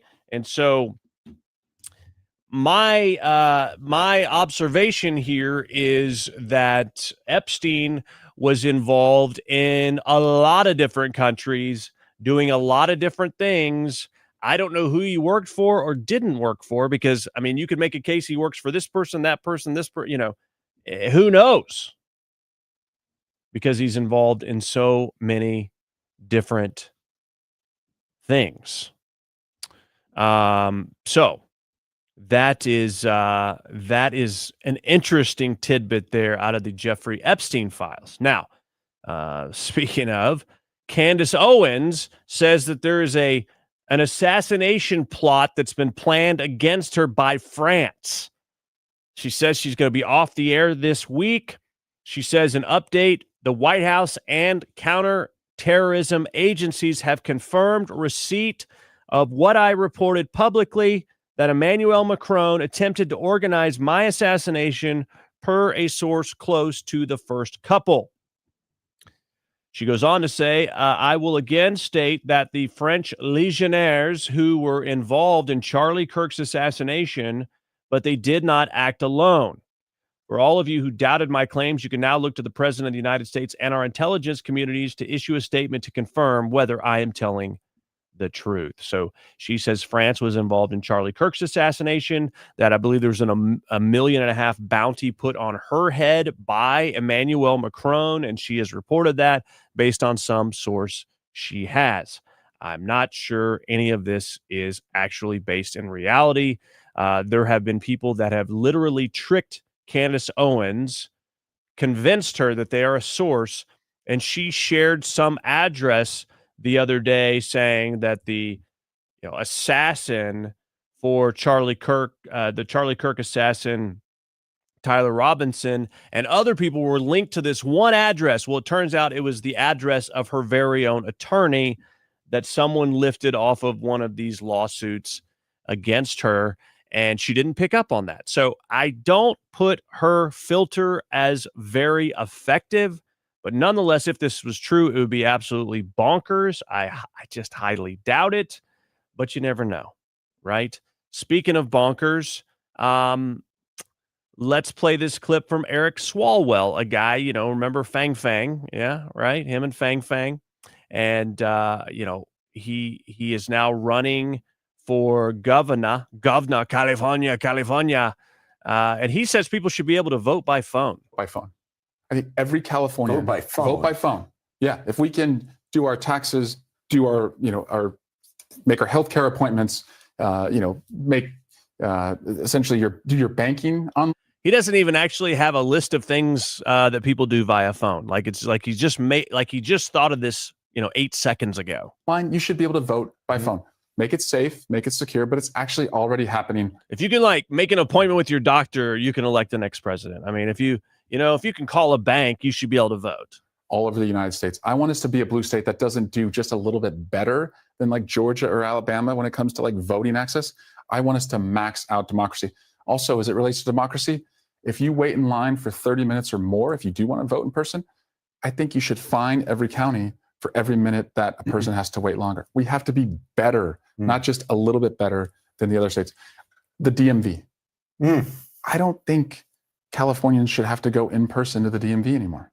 I think we can do that virtually. I think you can have the DMV employees do it virtually, but that's a lot of real estate. Is that the most popular position? Digitize the DMV. Digitize the DMV. Today? Yeah. We can modernize the state, and I look forward to bringing these ideas to Californians. Okay, vote by phone. I mean, what could go wrong, right? He's talking about, we need to be better. Well, you are right about one thing. California definitely needs to be better. But the answer is not voting by phone, you buffoon. Just do what the state of Florida does. We have their results right away on election night. And this guy is just, I think he's just trying to get clicks. But the fact that he threw out this preposterous idea and then, which is totally set up for mass fraud, but he throws out this boneheaded idea and then he can't even make the case for why it would make sense. We make healthcare appointments on the phone. We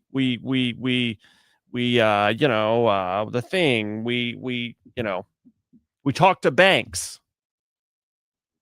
How does that equate to we should vote by phone?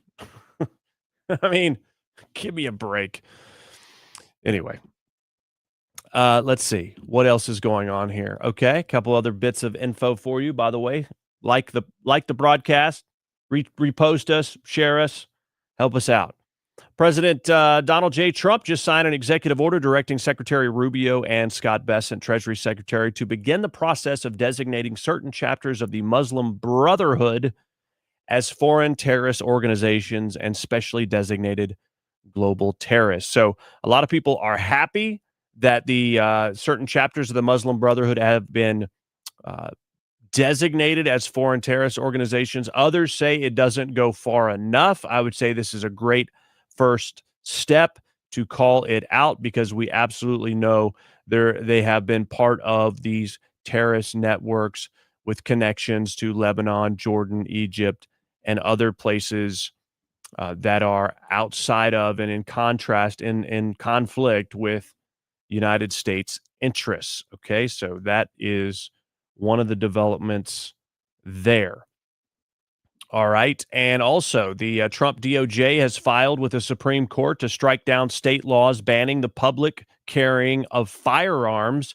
California, New York, Hawaii, Maryland, New Jersey, and other states have laws which would be impacted by this. A win in this case will restore Second Amendment rights for millions of Americans, Attorney General Pam Bondi said. Now, there's been some questions on Pam Bondi's attitude toward the Second Amendment. And this, to me, is a huge step in the right direction, basically saying there shouldn't be any laws about carrying firearms. I mean, there should be some laws, right? So, for obtaining them, maybe. But as far as the carrying of firearms, you have to get these concealed carry permits. I have one. But, so, I know many gun advocate groups that say we don't even need that. There shouldn't have to be a concealed carry law. Someone should be able to carry if they are a law-abiding citizen, they should be able to carry that thing anywhere and everywhere. Of course, they make these gun-free zones and that kind of stuff, which just sets up all kinds of victim potential, as we've seen many times over in these school shootings. But we'll keep an eye on that as it relates to the Second Amendment. Now, again and again and again on the leftist lamestream media, you see these stories. Oh, this guy, especially about these deportations, this guy was just minding his own business, working in the kitchen, and the ICE just came in and just tackled him. And well, that's wrong again. Yet again, people. I mean, how many times do you have to be wrong to where you say, you know what, maybe I should check the facts of this story before I start publishing it? This guy was not a restaurant worker. He was evading ICE. He ran into a restaurant kitchen, and that's where he was caught. It looks as though he had a knife on him as well. But, this idiot named Doug Henwood tweeted out, ICE in Charlotte, this guy in a headlock is a restaurant worker. Barbarians. Really? He's wearing a hoodie. Doesn't look like he has an apron on or is, cooking or serving. No, as Tricia McLaughlin, deputy DHS secretary, says that this is wrong. Illegal alien from Peru. He evaded arrest, ran from the scene, fled into a nearby restaurant. As law enforcement attempted to rearrest this individual, he became physical with law enforcement. They used their training and appropriate force. Another example of this manufacturing of oppressed status for these illegal immigrants was saying that a preschool worker was detained and brought to the ground in front of her students. That was a lie. This was a couple that fled out of their car and ran into a preschool, and that's where they were caught. So, there's no mention of the fact that these people are evading. They're criminals and they're evading capture, and they're running into public spaces, putting other people at risk. But yet, no, it's ICE's problem, right? Again, they lie and they lie and lie. Real quick, Strongman Games World Championship says they were unaware that Jamie Booker was a male pretending to be a woman when he competed in the women's category. They've now disqualified him. He won the strongman competition as a woman. That's not him. That's him right there. It's a dude. He is the strongest woman, and now he's not. Okay? Again and again and again, these dudes pretending to be ladies go in and infiltrate competitions for women because they can't beat a dude. It's totally unfair to women. And let's look at what's happened today recently at the White House regarding these turkeys. The White House, we're getting our first look, Sandra, at Waddle and Gobble. So this is in the White House briefing room. They are awaiting their pardon, and they've been spending the last 2 days at the Willard Hotel across the street. And look, it's Thanksgiving in America, and this is part of American tradition. All right. Gobble and waddle, right? And so President Trump talking about the pardons, but first he has to talk about last year's pardons. Into a terrible situation caused by a man named Sleepy Joe Biden. He used an auto pen last year for the turkey's pardon. So I have the official duty to determine, and I have determined that last year's turkey pardons are totally invalid, as are the pardons of about every other person that was pardoned other than, where's Hunter? No, Hunter's was good. That was the one pardon, Pam, that was good, right? The rest of them are all invalid. I don't know what the hell you're going to do about that, but now we're going to take a little of the joking. That is a mess. But they're hereby null and void. The turkeys known as Peach and Blossom last year have been located, and they were on their way to be processed. In other words, to be killed. But I have stopped that journey, and I am officially pardoning them. And they will not be served for Thanksgiving dinner. We saved them in the nick of time. This one has plenty of time, but they were saved in the nick of time. Okay. Trump also saying Gobble and Waddle are handsome birds, but plenty of comedy there as he pardoned Gobble and Waddle. And since the pardons that Joe Biden gave out via auto pen to the turkeys last year were null and void, he went ahead and pardoned them too. And of course, also during this ceremony, getting a shot in at J.B. Pritzker, the governor of Illinois. Cases, granting mercy, discovering that the terrible trauma that everyone's going through. And I had a little bit of a Pritzker joke. I was going to talk about Pritzker in size, but when I talk about Pritzker, I get angry because he's not letting us do the job. So I'm not going to tell my Pritzker joke. They have a very cute little joke, you know. Some speechwriter wrote some joke about his weight. But I would never want to talk about his weight. I don't talk about people being fat. I refuse to talk about the fact that he's a fat slob. I don't mention it. On a more serious note, as we gather around the dinner table, I'd like to lose a few pounds too, by the way. Okay. So he's like, I'm not going to make the fat joke about the fact that he's a fat slob. But yeah, he did say he wanted to lose a few pounds. So you can't be, Donald Trump, a comedian. And this is what's, so many emotional Democrats don't understand that Donald Trump is a super funny guy. He says a lot of things just to get a reaction, just to entertain, but they can't stand it. They can't stand it that the guy's funny. And I think it's great. I think it's great. All right.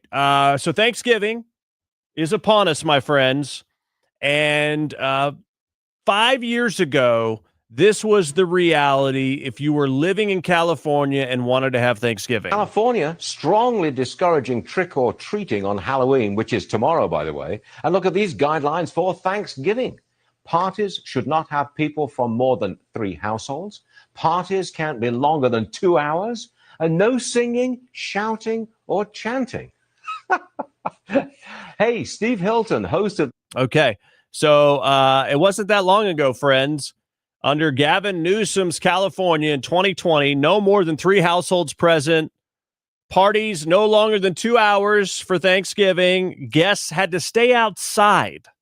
And no singing, chanting, and shouting. So stay quiet, stay compliant, be good little servants. I mean, utterly ridiculous. But this is what these people do when they get unchecked power in the name of a pandemic. We all should be scared. So you got to listen to the experts, a guy who is out without a mask on and was eating dinner. So a complete hypocrite. We cannot let these things be forgotten because they will try something again. And we must have good memories and say, no, we will not comply. All right. Of course, we are headed into Thanksgiving. Thanksgiving, is actually a very American, very patriotic holiday. And in fact, it is a Christian holiday, believe it or not.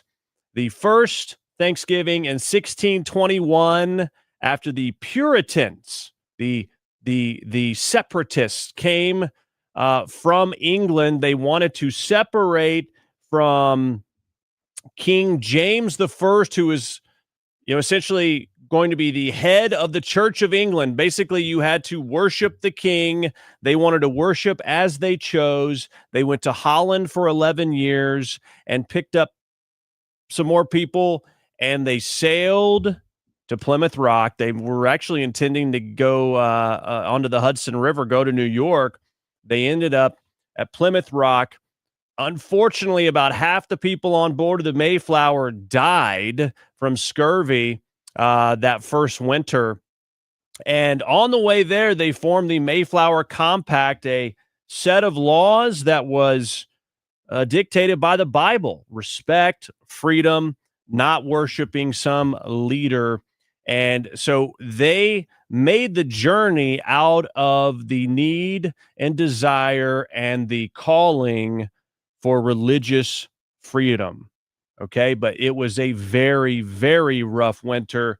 The Puritans, the Pilgrims, they instituted kind of a socialism type government there in the beginning, where, nothing, nobody owned anything, but they were not happy. And it didn't really matter how much you worked or not. You were all just going to get the same amount of stuff. And it did terribly. They were starving. They didn't have what they need. And William Bradford, who kept meticulous notes in a diary among several other people that were there that corroborated, and they changed into a capitalist system where everyone was given a piece of land and they were responsible for cultivating, clearing, and growing crops off of that land. That first winter was horrible. They nearly all died out, but things took a turn. They also got connected with the Wampanoag Indians, and Squanto. Okay, now, liberals will say, they came in and killed all the Indians. No, that's not true. Now, certainly things devolved in certain places with certain tribes, but the Wampanoag Indians got along well with the Puritans. Squanto spoke English as well as the native tongue there, and he taught the Pilgrims how to grow corn and other things. And so after that horrible winter, they had an incredible harvest that fall. Big harvest in the summer. They had a 3-day feast along with the Native Americans there. And the whole idea was we just went through hell and now we have an abundance. Actually, so much that we wish God would take some away so we wouldn't be, so we would still rely on him. That was in some of the journal notes. And so from William Bradford's journal, the whole purpose of that first Thanksgiving in 1621 was to thank God Almighty for the incredible harvest, for the incredible bounty that he blessed them with. And that was confirmed through a proclamation later from George Washington. And that is how the first Thanksgiving happened. Okay. And it was capitalism that actually caused the Puritans to succeed, along with help from the Native Americans on how to cultivate the different soil there versus back in England. So the whole purpose that I'm bringing this up, obviously it's Thanksgiving season, but also it was to thank God. Thanksgiving is a religious American holiday. Make no mistake about it. They want to try to adjust history regarding Thanksgiving in these liberal institutions, and they want to also, say how horrible the white man was and all these different things. Whatever happened along the way, there were plenty of dark chapters in every civilization, right? And there were miscommunications and there were other very hostile tribes and things like that. Nothing changes the first Thanksgiving, why it was done, religious, patriotic holiday. And you can imagine the desperation, the doubt, the fear, the hopelessness that must have occurred in the hearts of so many of these early settlers that first winter, to where they thought, what have we done? But God, being rich in mercy and grace, bestowed upon them blessings beyond their comprehension after the winter during that harvest. And thus, the holiday of Thanksgiving was born, my friend. So there are plenty of lessons out there that just because you're in a dark period right now, you never know what God is bringing you through to be able to bless you tremendously and beyond your expectation or imagination on the other side of it. But faith in that time period is what needs to occur for the betterment of your soul. But God, if you are earnestly seeking him, he is not far away. He has not abandoned you or forsaken you. And so that is something we can remember, as well as gratitude toward those early settlers and the blessing of God and the help from the Wampanoag Indians to be able to settle this land, to create a constitution based on rights, inalienable rights endowed by our Creator. No other civilization had done it. And we took it directly from the Bible, the liberty that we are given, the respect that each person is given, and created a flourishing society. And so that is a blessing and a story worth remembering. Amen. So happy Thanksgiving to you and yours, my friends. Remember, we have much to be grateful for. Life is never going to go exactly how you want it to go, but that's the beauty of it, because there is learning, there is faith, there is dependence, and there is growth along the way. Don't lose heart, my friends. There is always much to be thankful for. God bless you. Have a wonderful Thanksgiving, and God bless these United States of America. We'll see you on Tuesday, back live after Thanksgiving. So follow me on X at Ike Wingate to stay in the know on those things. And again, have a fantastic Thanksgiving. Rate, subscribe, and leave a review. It's how we get the word out amidst the chaos. Thanks for listening to The Ike Wingate Show.